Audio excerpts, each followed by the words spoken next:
ఏంటి డిఫరెన్స్ రెండిటికి, జావాకి పైథాన్కి అన్నారనుకోండి. జావా వచ్చేసి like banking systems, enterprise systems, వీళ్ళంతా కూడా జావా యూజ్ చేస్తారు.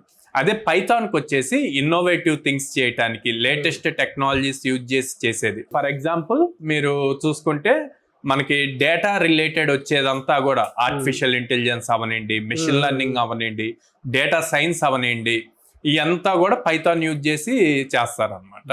అదే మనం యూజ్ చేసే గూగుల్ పే, ఫోన్ పే, ఇవన్నీ కూడా బ్యాంకింగ్ సిస్టమ్స్ రిలేటెడ్, సెక్యూరిటీ ఎక్కువ. సో అవన్నీ కూడా జావా చూజ్ చేసుకుంటారు. ఓకే, స్టూడెంట్ మరి ఏది చూజ్ చేసుకోవాలి? జావా చూజ్ చేసుకోవాలా లేక పైథాన్ చూజ్ చేసుకోవాలా? రెండు అంటే గనక ఎవరికైతే కోడింగ్ లాజిక్స్ బాగా రాయగలము, మేము రాస్తాము, నేర్చుకొని చేయగలము అన్న వాళ్ళు జావా చూజ్ చేసుకోవచ్చు.